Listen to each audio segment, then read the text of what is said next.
इस दुनिया के सबसे ठंडे इलाकों में रहने वाले जंगली जीवों के लिए सर्दियों के मौसम का वक्त सबसे अनोखा होता है। ये उनके जिंदा रहने की काबिलियत का इम्तिहान होता है, जिसमें उन्हें सारी ताकत और अक्लमंदी लगानी पड़ती है। कामयाब होने के लिए उन्होंने सर्दियों की मुश्किलों के मुताबिक बहुत ही अनोखे बर्ताव और अडेप्टेशंस विकसित कर लिए हैं। कुछ इन मुश्किलों में जीने के लिए बने हैं, तो कुछ इनमें जीने का तरीका ढूंढ लेते हैं। कुछ पहले से चीजें जमा करके तैयारी करते हैं, तो कुछ डक्स को पता होता है कि वो चीजें कहाँ मिलेंगी। एक तरफ ये गाय बैल एक दूसरे का ख्याल रखते हैं, दूसरी तरफ कुछ जानवर अकेले ही रहते हैं। कुछ अपने बड़े शरीर, कुछ ताकत और कुछ तेज सेंसेस से मुश्किलों से लड़ते हैं। लेकिन हर जीव को कोई ना कोई तरीका ढूंढना पड़ता है।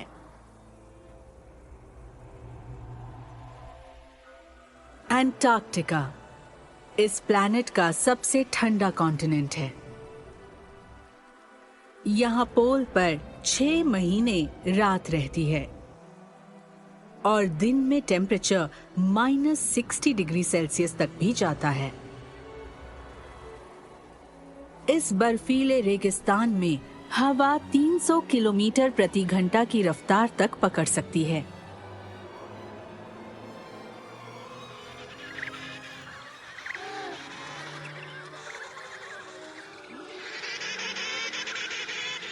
एम्परर पेंगुइन्स की एक कॉलोनी इस मुश्किल मगर खूबसूरत वक्त के लिए तैयार हो रही है। अभी समुद्री बर्फ पर ये उनके लिए सबसे अहम वक्त है।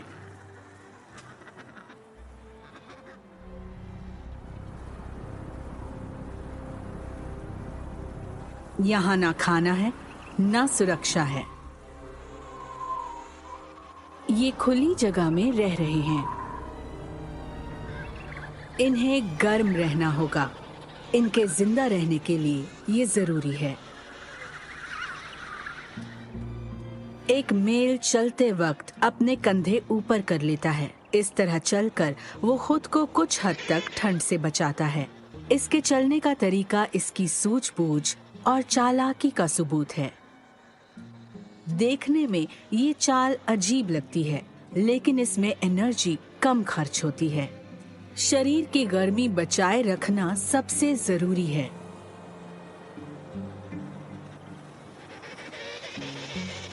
इस तरह एड़ियों पर चलकर आगे बढ़ते हुए ये पेंगुइन्स अपने शरीर को बर्फीली जमीन से कम छूने देते हैं। एक फादर पेंगुइन अपने बच्चे को खुद के पैरों पर अंदर की तरफ बैठाकर उसे गर्म रखता है।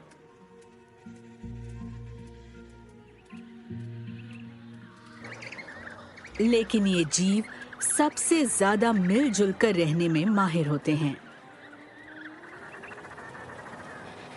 सबसे ऊंचे दर्जे का तालमेल दिखाते हुए ये हडल्स बना लेते हैं। ये झुंड में बारी बारी जगह बदलते हैं और सब ठंड से बचे रहते हैं। बाहर की तरफ के पेंगुइन्स अंदर वालों को महफूज रखते हैं और सबका ख्याल रखने के लिए सब जगह बदलते रहते हैं, ताकि हर किसी को अंदर खड़े होने का मौका मिले। इस तरह से इनके शरीर से गर्मी निकलने की रफ्तार 50% तक कम होती है। ये एम्परर पेंगुइन इसी तरह अपने अनोखे तरीके से यहाँ की जबरदस्त ठंड से निपटते हैं। इनका पूरा झुंड जिंदा रहे, इसके लिए इन्होंने आपसी मेलजोल से यहाँ पर जीने का एक बेहतरीन तरीका ढूंढ लिया है और इस वजह से ये ऐसी जगह पर सबसे ज्यादा कामयाब स्पीशीज में से एक बन गए हैं, जहाँ दुनिया का सबसे खतरनाक मौसम देखने को मिलता है। एंटार्क्टिक सर्कल के मुश्किल माहौल से बहुत ही दूर सदर्न हेमिस्फीयर में सर्दियों के मौसम में वहाँ के जानवरों को उतनी ज्यादा दिक्कत नहीं होती, लेकिन यहाँ भी जीने के लिए अच्छी स्ट्रैटेजी चाहिए। दुनिया के ज्यादातर लोगों को ऐसा नहीं लगता कि ऑस्ट्रेलिया में बर्फ जमने जैसी ठंड पड़ती है, लेकिन इस गर्म इलाके के कुछ हिस्से ठंड में सफेद बर्फ से ढक जाते हैं। जून से अक्टूबर तक ऑस्ट्रेलिया का एल्पाइन रीजन बर्फीली दुनिया बन जाता है।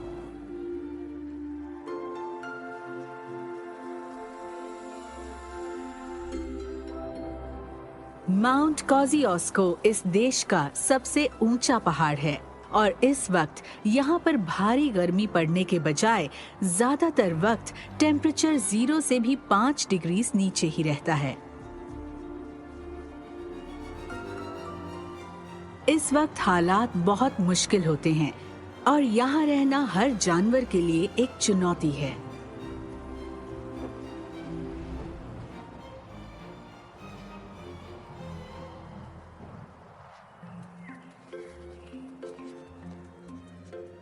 ये कॉमन वॉम्बैट यहाँ का इकलौता विशाल मार्सूपियल है जो इस बर्फीले पहाड़ी इलाके में जिंदगी जी पाता है।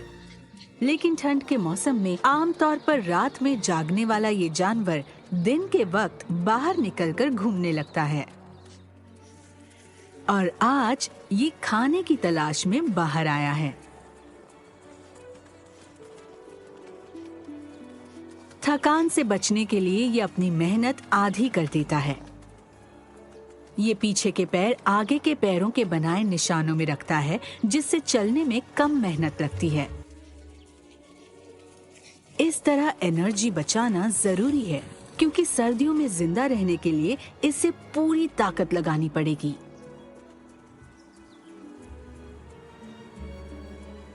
वॉम्बैट्स शाकाहारी होते हैं और ज्यादातर घास, छोटे पौधे और उनकी जड़ें खाते हैं। ये दिन में लगभग 10 घंटे खाता रहता है।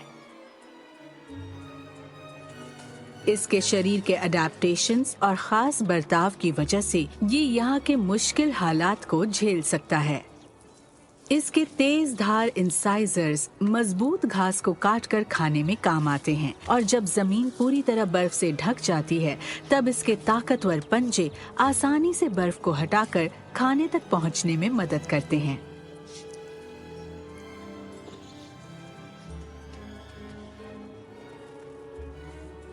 और भले ही कभी-कभी लगता है कि वॉम्बैट्स को यहाँ पर बड़ी परेशानी हो रही है, लेकिन इस वॉम्बैट को ऐसे ठंडे इलाके में जीना आता है। इसके छोटे बैरल जैसे आकार के शरीर में पसीना नहीं आता, इसीलिए वॉम्बैट्स में बाकी ऑस्ट्रेलियन मार्सूपियल्स के मुकाबले ठंड में रहने की काबिलियत ज्यादा होती है। जिंदा रहने के लिए ये लंबे वक्त तक जमीन के अंदर बने अपने इस गर्म बिल में रहता है ताकि अगली बार खाना खाने तक एनर्जी बचा सके।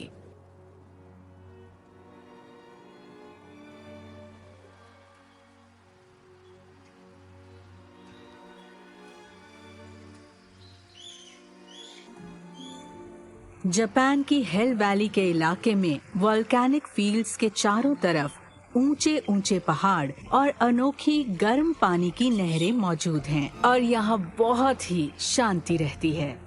बल्कि देखने में तो हेल वैली हेवन जैसी ज्यादा दिखाई देती है, खासकर यहाँ रहने वाले इन स्नो मंकीज को।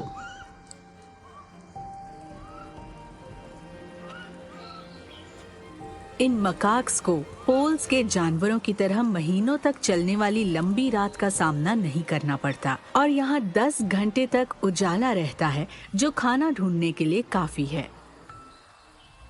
लेकिन महीनों तक रहने वाली बर्फीली सर्दियों से निपटने के लिए इन्होंने एक अनोखा तरीका ढूंढा है जिससे ये खुद को गर्म रख सकते हैं।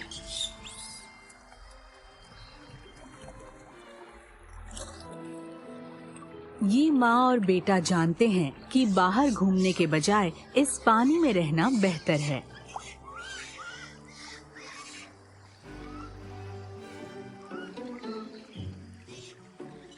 यहाँ मौजूद थर्मल स्प्रिंग्स का टेम्परेचर 40 डिग्री सेल्सियस होता है।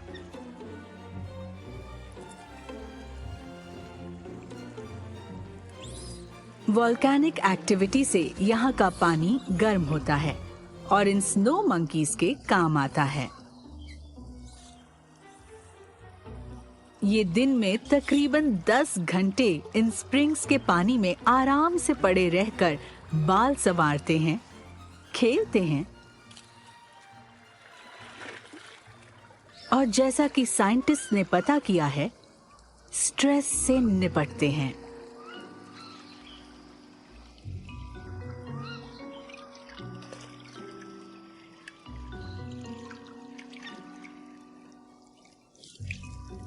इन मकाक्स ने 1960 के दशक से इन स्प्रिंग्स में नहाना शुरू किया है। जब एक बंदर ने इस गर्म पानी में डुबकी लगाकर देखा कि यहाँ नहाने में कितना मजा आता है। अब ये बंदर अक्सर यही काम करते हैं और ये इस बात की जबरदस्त मिसाल है कि जानवरों के सर्दियों से निपटने के तरीके उनके माहौल के मुताबिक लगातार बदलते रहते हैं। होकाइडो से तकरीबन 8000 किलोमीटर ईस्ट की तरफ येलोस्टोन नेशनल पार्क के थर्मल स्प्रिंग्स से भी सर्दियों में इस इलाके में रहने वाले जानवरों को बहुत फायदा होता है। साल के इस वक्त यहाँ ज्यादातर जगहों पर पानी जम गया होता है। वहीं यहाँ के जियोथर्मल स्प्रिंग्स खुले पानी के साधनों की तरह काम करते हैं, जिससे कि ये मैलार्ड डक्स जैसे परिंदे यहाँ पर आकर पानी में से वहाँ उगने वाले पौधों को फिल्टर करके खाते हैं और पेट भरते हैं। लेकिन येलोस्टोन में सिर्फ ये परिंदे ही नहीं हैं जिन्हें अपनी ताकत और एनर्जी बनाए रखने के लिए खाना चाहिए। एक बॉबकैट इस ठंड में अपनी गर्म गुफा से खाने की तलाश में बाहर आ गया है। इस बर्फ से ढकी जमीन पर और ठंडे मौसम में शिकार करने में बहुत ज्यादा मेहनत लगती है, लेकिन इस बॉबकैट ने यहाँ जीना सीख लिया है।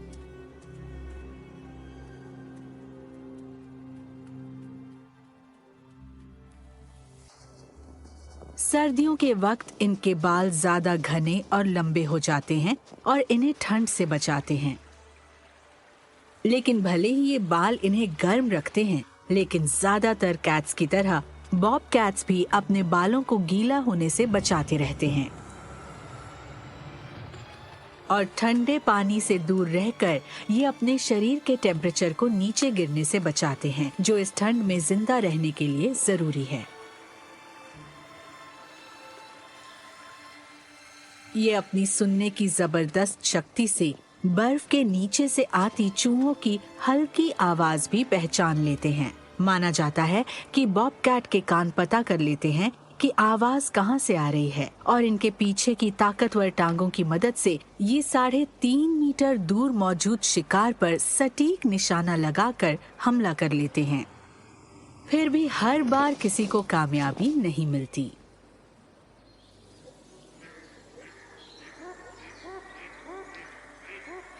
येलोस्टोन की मैलार्ड डक्स के लिए इन स्प्रिंग्स के ये खुले पानी वाले इलाके ठंड में राहत देने वाले गर्म माइक्रो क्लाइमेट बन गए हैं, जहां इनके झुंड पेट भरने और एक दूसरे से मिलने आते हैं। सर्दियों में शिकारियों की नजर इन पर गड़ी रहती है। बॉबकैट्स सब्र रखना जानते हैं। ये झुककर बर्फ में से होते हुए एकदम धीरे धीरे चलते हैं और इस ऊबड़ खाबड़ इलाके में शिकार की नजर से छुपे रहते हैं। सही वक्त पर हमला करने पर ही ये कैट शिकार करने में कामयाब होगा। इस बार ये नाकाम रहा, लेकिन ये अपनी तकनीक को सुधारता रहता है। बचपन में इस बॉबकैट ने अपनी माँ को देखकर शिकार पर नजर रखना और उसे पकड़ना और शिकार में काम आने वाली दूसरी चीजें भी सीखी हैं, जैसे सब्र रखने और लगन से कोशिश करते रहने की आदत। डक्स अपने आप में मगन हैं, तो अब बॉबकैट को सोच समझकर हमला करना होगा।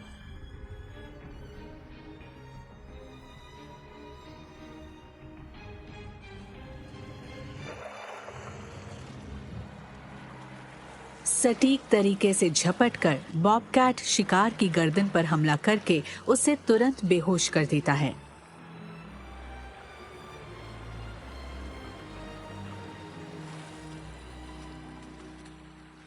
ये कामयाब हो गया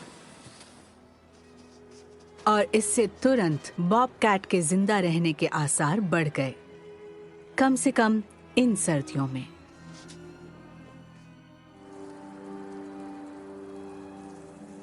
आर्कटिक के जानवरों में अपने समाज में उनका दर्जा उनके जिंदा रह पाने में अहम किरदार निभाता है।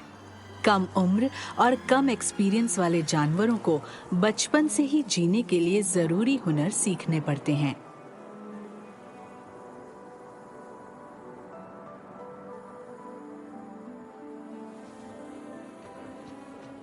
ज्यादातर मेल पोलर बेयर्स शिकार करते और सोते हुए अकेले जिंदगी बिताते हैं।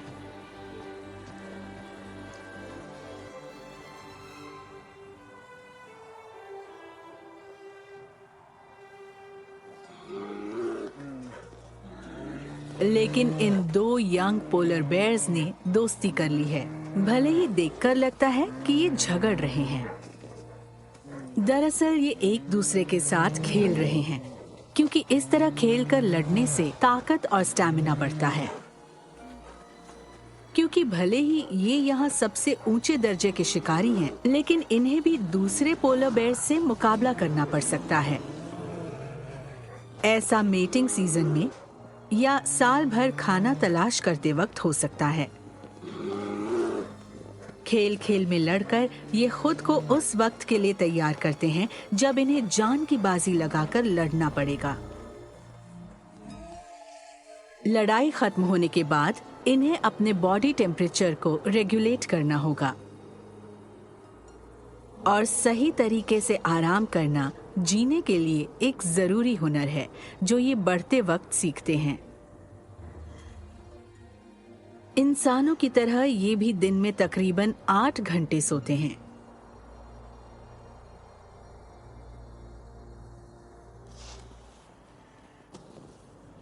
एक यंग मेल बर्फ में एक गड्ढा बनाकर उसके अंदर आराम से लेट जाता है।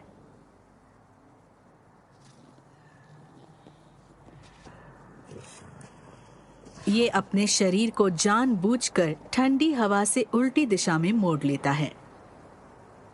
इसके चारों तरफ बर्फ जमा हो रही है, लेकिन इसे ठंड नहीं लग रही, बल्कि ये बर्फ की चादर इसे ठंडी हवा से बचाती है। ये जितनी मोटी होगी, बेर उतना ही गर्म रहेगा। इसके गद्देदार पंजे तकिए का काम करते हैं और दुनिया का सबसे विशाल बेर चैन से सो जाता है।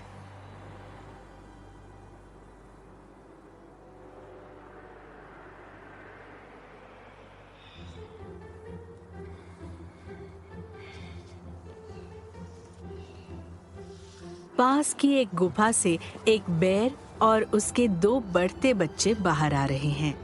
इसे अपने बच्चों के लिए खाने का इंतजाम करना है, जो अब लगभग 2 साल के हो गए हैं। जल्द ही ये अपने परिवार से अलग हो जाएंगे और इनका अलग इलाका होगा, लेकिन तब तक इनकी माँ इनका ख्याल रखते हुए इन्हें इस इलाके में घूमना और खाना ढूंढना सिखाएगी, ताकि ये कल को बड़े होकर अपने दम पर जीना सीख पाएं और आर्कटिक की सर्दियों में जिंदा रह पाएं। ये धीरे धीरे चलकर इन्हें अपनी एनर्जी बचाकर रखना सिखा रही है। ये इन्हें आगे जाकर आने वाली लड़ाइयों के लिए सेहतमंद बना रही है और ज्यादा शरारत करने पर इन्हें डांटती भी है। ये छोटे बच्चे कल को बड़े होकर पूरी शान के साथ इस आर्कटिक इलाके पर राज करेंगे।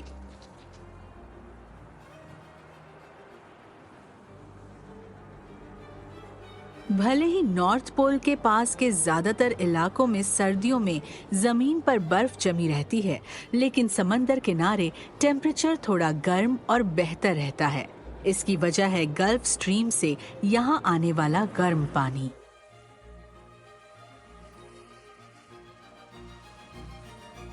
साल के इस वक्त समंदर के पानी का एवरेज टेम्परेचर 5 डिग्री सेल्सियस रहता है। इसीलिए आसपास चाहे जैसा माहौल हो, लेकिन ये पानी नहीं जमेगा।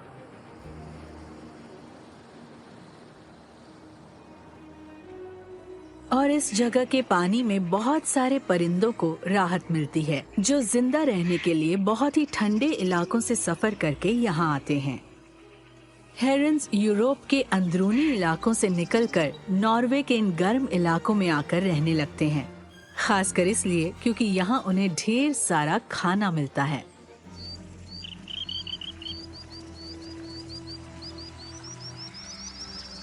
पर्पल सैंड पाइपर्स भी भारी तादाद में यहाँ आते हैं, जो दूसरे शोर बर्ड्स के मुकाबले सर्दियों में सबसे ज्यादा नॉर्थ में रहने जाते हैं।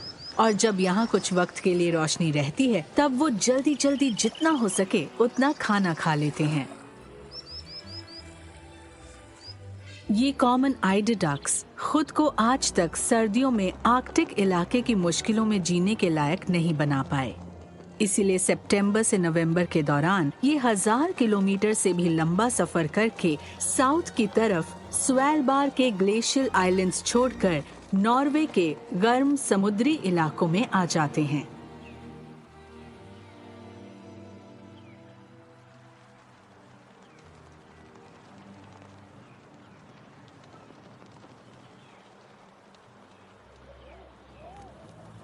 यहाँ आइडर डक्स आराम से रह सकते हैं, क्योंकि यहाँ इनकी हिफाजत करने का कानून है। पिछले कई सालों से पूरे यूरोप में इनकी तादाद घट रही है, जिसकी वजह है इनका शिकार, जहाजों से होने वाली परेशानियां और पोल्यूशन।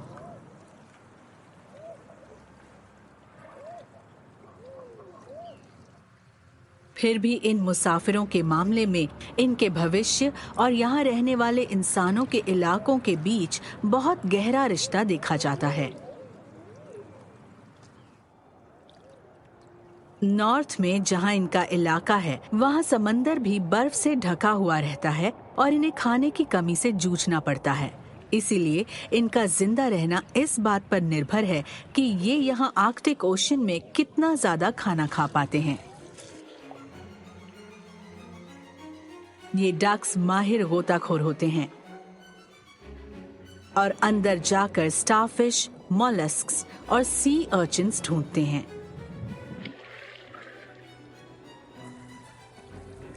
ये पानी में लगभग 20 मीटर तक गोता लगाते हैं, लेकिन इस काम में भी खतरा है।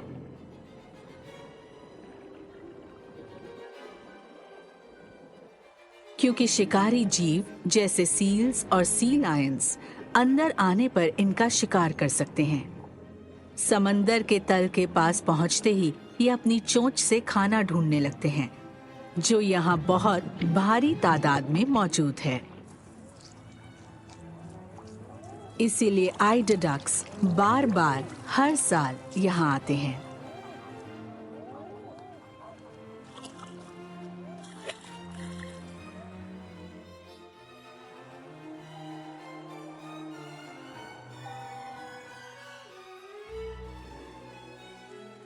नॉर्दर्न यूरोप के जंगलों में सर्दी का मौसम आ गया है।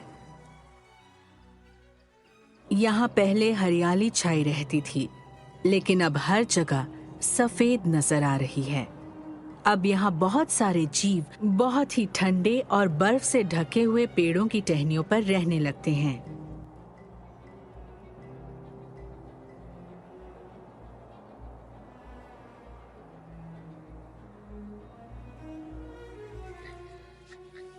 लेकिन यूरोपियन बैजर्स के इस झुंड को इस ठंड से फर्क नहीं पड़ता। इनका ये बिल या सेट बहुत गर्म रहता है और हर साल ये सर्दियों में यहीं रहते हैं। ये बैजर बाहर आकर देख रहा है कि अभी बाहर का टेम्परेचर कैसा है। सर्दियों के दौरान बैजर्स हाइबरनेट नहीं करते, बल्कि ये टॉपर या डॉर्मेंसी की हालत में रहते हैं, जिसमें से ये कभी भी बाहर आ सकते हैं।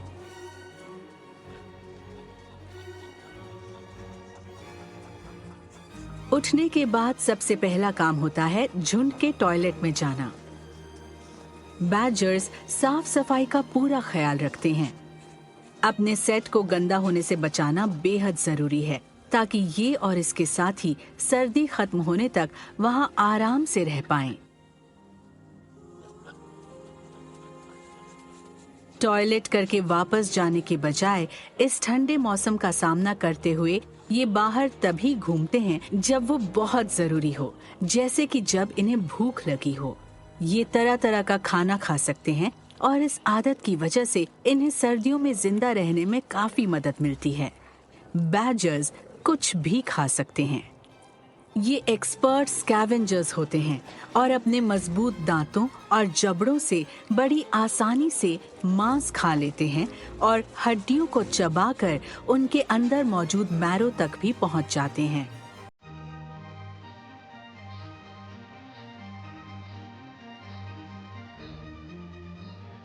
अब इसी जंगल में एक और जानवर सर्दियों में जिंदा रहने के लिए एक अलग तरीका अपनाता है। ये रेड स्क्विरल मिलजुल कर रहने वाले बैडजर्स से अलग हमेशा अकेले रहती है। जब भी इनके घोंसले में खाना कम होने लगता है तो उससे बाहर निकल पड़ती है।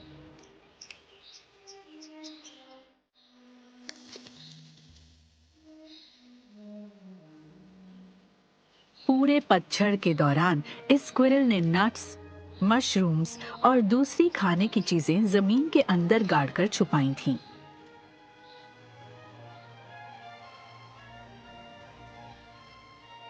ये इस बर्फ के नीचे दबे खाने को भी सूंघ कर ढूंढ लेती है, इसीलिए इसे तुरंत पता चल जाता है कि वो कहाँ है।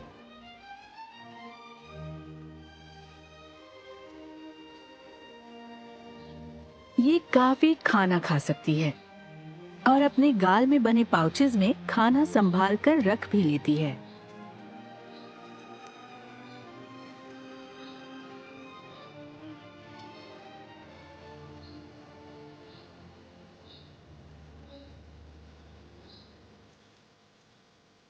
ये रेड स्क्विरल हमेशा चलती फिरती रहती है और हर हालात का सामना करने के लिए पहले से ही तैयार रहती है।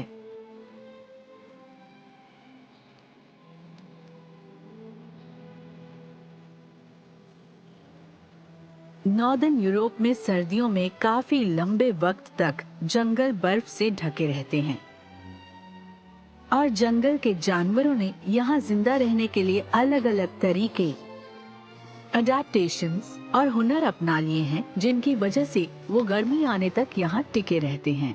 पर यहाँ एक चीज ऐसी है जो इन सभी जानवरों को बर्फीली ठंड से बचाती है। वो हैं इस जंगल में पाए जाने वाले विशाल पेड़ पौधे।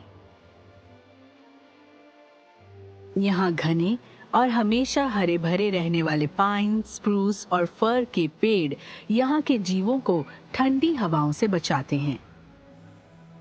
इनमें वो जीव छिप भी सकते हैं जो शिकारी जीवों से बचना चाहते हैं और इन पर खाना भी मिलता है।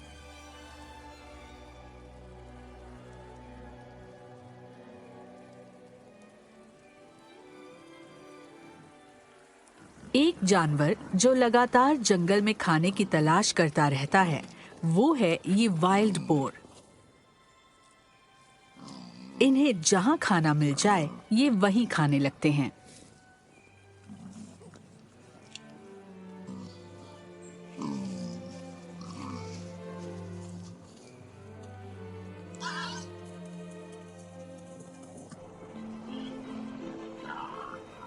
ये झुंड बेलारूस के बर्फ से ढके जंगलों के बीच रास्ता बनाते हुए निकल रहे हैं। वाइल्ड बोर दुनिया में स्टोन एज से भी पहले से पाए जाते हैं और पहले ये ऐसी जबरदस्त बर्फीली ठंड के बजाय थोड़े कम मुश्किल हालात वाले इलाकों में रहना पसंद करते थे।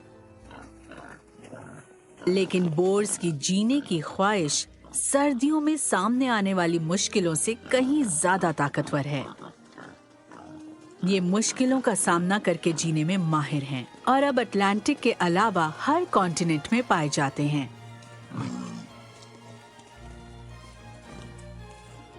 स्लाविक, नॉर्डिक और कनेडियन बोर्स के झुंड हर साल और ज्यादा नॉर्थ की तरफ बढ़ने लगे हैं।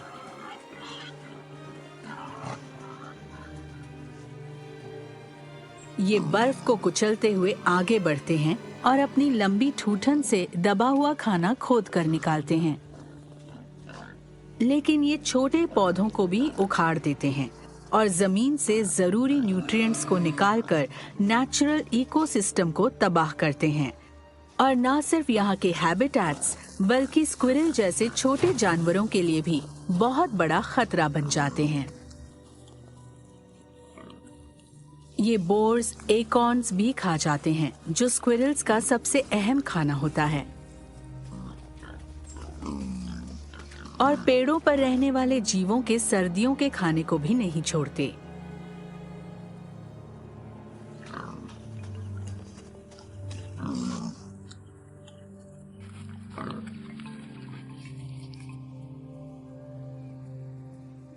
ये वाइल्ड बोर्स जहां इनका मन करे उस इलाके को अपना बना लेते हैं और वहां चैन से रहने लगते हैं।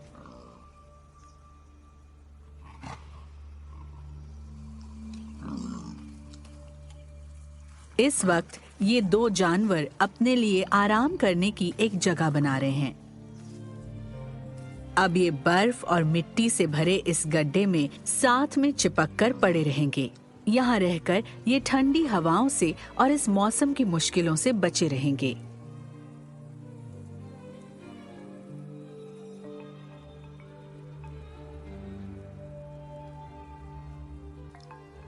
जब हालात थोड़े सुधर जाएंगे तब ये बाहर आकर फिर तबाही मचाने लगेंगे, क्योंकि संसाधनों पर कब्जा करने के मुकाबले में वाइल्ड बोर हमेशा जीत का परचम लहराता है।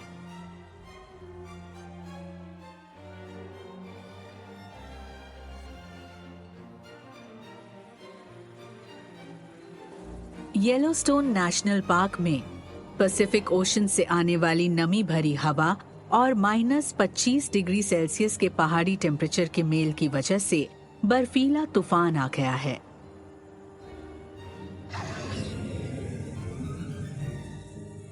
पार्क में मौजूद थर्मल स्प्रिंग से भाप निकलकर पेड़ों पर जमा होकर बर्फ बन जाती है। यहाँ सर्दियों में जिंदा रहने के लिए एल्क और बाइसन जैसे शाकाहारी जानवरों ने एक जैसा तरीका अपना लिया है। ये यहाँ के नेचुरल हॉट स्प्रिंग्स के आसपास जमा होकर खुद को गर्म रखते हैं और यहाँ बर्फ नहीं जमी है तो यहाँ आकर खाना खाते हैं और पानी पीते हैं। लेकिन सिर्फ यही नहीं है जो जिंदा रहने के लिए यहाँ पर आते हैं। विशाल हूफ वाले मैमल्स भेड़ियों का पसंदीदा शिकार हैं। और क्योंकि ऐसे बहुत सारे जानवर इन स्प्रिंग्स के पास आकर जमा हो गए हैं, इसीलिए भूखे भेड़ियों का एक झुंड भी यहाँ पर पहुँच गया है। हाइड्रोथर्मल इलाकों से पैदा होने वाले धुएं की अपनी अलग गंध होती है, जिसकी वजह से भेड़ियों की गंध छिप जाती है। इससे वो शिकार के करीब पहुंच जाते हैं और उन्हें पता भी नहीं चलता। एक बड़े सेहतमंद बाइसन का अकेला भेड़िया कुछ बिगाड़ नहीं सकता। ये तब खतरा बन जाते हैं जब झुंड में शिकार करते हैं। सर्दियों के दौरान येलोस्टोन की वादियों में बहुत सारे एल्क्स आते हैं। खाने की तलाश में वो ऊंचे पहाड़ी इलाकों से उतरकर थोड़े निचले हिस्सों में आ जाते हैं।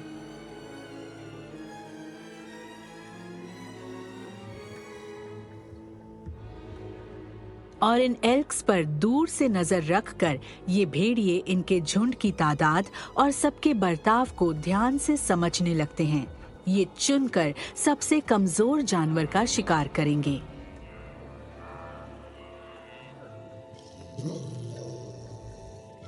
एल्क्स के लिए हमले से बचने का सबसे अच्छा तरीका है हमेशा एक बड़े झुंड का हिस्सा बनकर रहना। इस मुसीबत के वक्त जिंदा रहने के लिए ये एक दूसरे पर निर्भर रहते हैं। ये मेल चौकन्ना था, इसीलिए भेड़ियों का ध्यान अपनी तरफ खींचकर उन्हें अपने झुंड से दूर ले जाता है ताकि इसके साथी भाग निकलें।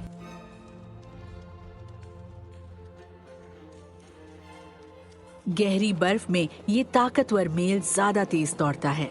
फिर ये अपने विशाल ताकतवर शरीर और जबरदस्त सींगों की मदद से इन भेड़ियों को डराता है।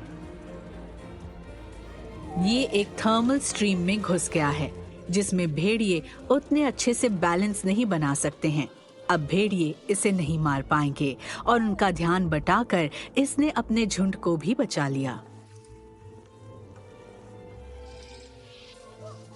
लेकिन ये भेड़िए बहुत ही तेज और फुर्तीले हैं, इसलिए झुंड के छोटे और कमजोर जानवर उनसे बच नहीं पाते।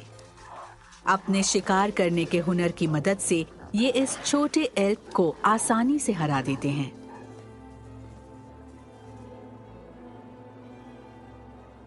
सर्दियों में जीने के लिए भेड़ियों को शिकार करना पड़ता है और एल्क्स को साथ रहना पड़ता है।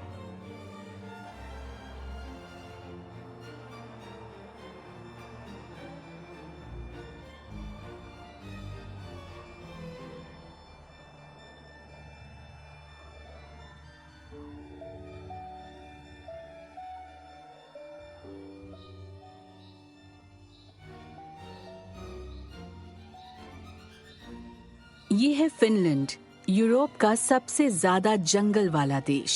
जंगल में रोशनी फैली है क्योंकि आर्कटिक सर्कल में दिन ढला नहीं है।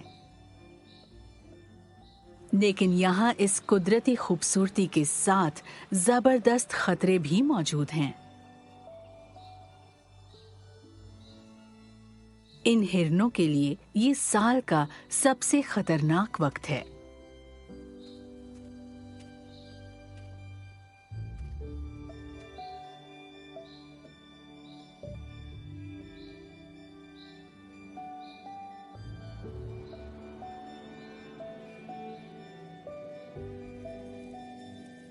ये गर्मियों के दौरान जिन घास और मशरूम्स को खाकर पेट भरते थे, वो इस वक्त बर्फ की मोटी चादर के नीचे दब गए हैं।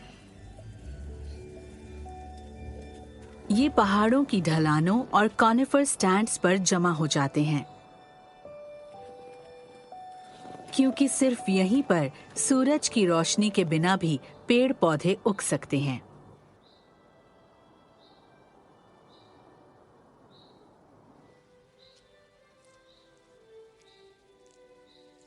शाकाहारी होने के नाते ये बहुत सारी ऐसी चीजें खा और पचा सकते हैं जो दूसरे जानवरों को बिल्कुल भी पसंद नहीं आती, जैसे पेड़ों की छाल, लाइकन और मॉस।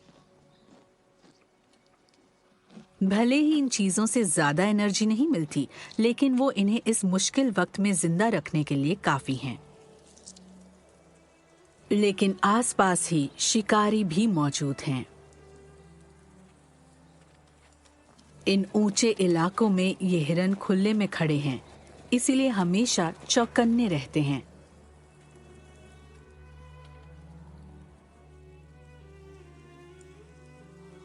यहाँ शिकारी कहीं भी हो सकते हैं।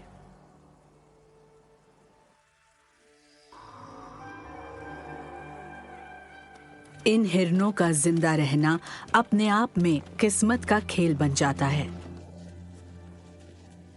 ये अपनी हिफाजत के लिए झुंड बनाकर रहते हैं और देखने और सूंघने की जबरदस्त शक्ति के दम पर हमेशा शिकारी जीवों से बचकर रहते हैं। इन्हें मौसम की मुश्किलों से निपटने के लिए भी मिलकर काम करना पड़ता है। ये एक साथ खड़े होकर अपने विशाल शरीर की मदद से खुद को बहुत ही ठंडी हवाओं से बचाने का इंतजाम करते हैं। बचाव के लिए ऊपर भी कुछ होना जरूरी है,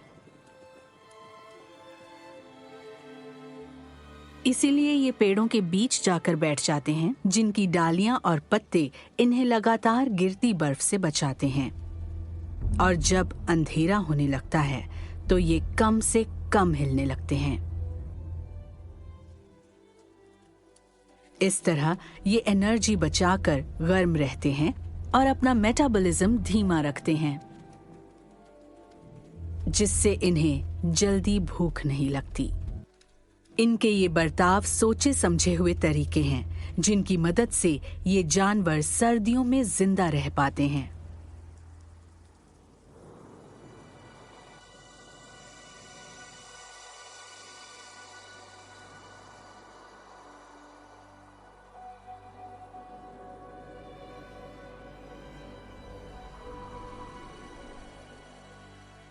फिनलैंड के विशाल जंगलों से अलग अलास्का के आर्कटिक टंड्रा में, जहां दूर दूर तक एक भी पेड़ नहीं दिखता, वहीं आर्कटिक फॉक्सेस का साथ रहने वाला एक जोड़ा बर्फ में गुफा बना रहा है।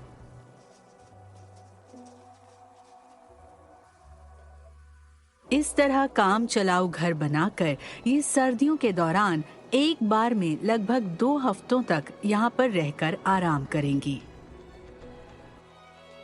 जब ये गर्म होते हैं तो अपनी धड़कनों की रफ्तार और मेटाबॉलिज्म धीमा कर लेते हैं, जिससे एनर्जी बचती है और फिर इन्हें बार बार खाने की जरूरत नहीं पड़ती।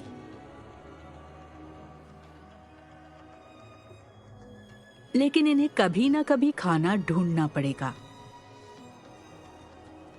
इसलिए मजबूरन इस फॉक्स को अपनी बर्फीली गुफा से निकलने का खतरा उठाना पड़ेगा।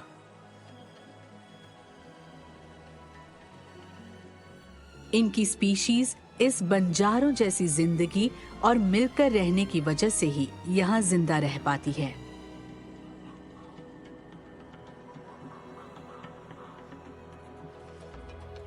ये फॉक्स इस इलाके को इतने अच्छे से जानता है कि इसे पता है कि यहाँ पर इसने कहाँ खाना छिपाया हुआ है।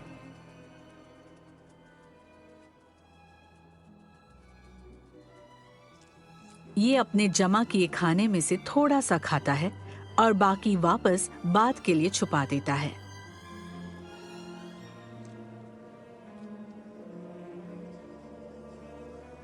और यहाँ दूसरी तरफ उसकी साथी अपने घर से थोड़ा दूर निकल गई है। उसे एक लावारिस पड़ी हिरन की लाश की गंध आई और वो खाना मिलने की उम्मीद में यहाँ चली आई। दूसरे जानवर का बचा हुआ शिकार खाना इतनी जबरदस्त ठंड में वाकई बहुत ही अक्लमंदी का काम है। खाना ढूंढने में मेहनत ना करके ये अपने शरीर की गर्मी और एनर्जी बचाती है।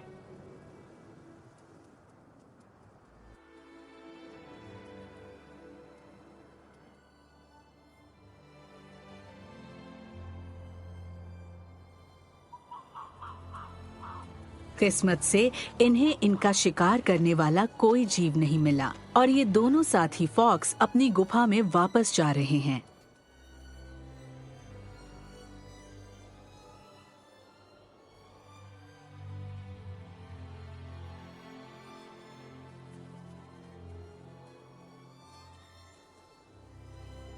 ये मेल और फीमेल दोनों सिकुड़ कर लेट जाते हैं ताकि इन्हें हवा कम लगे और इनके शरीर की गर्मी बची रहे।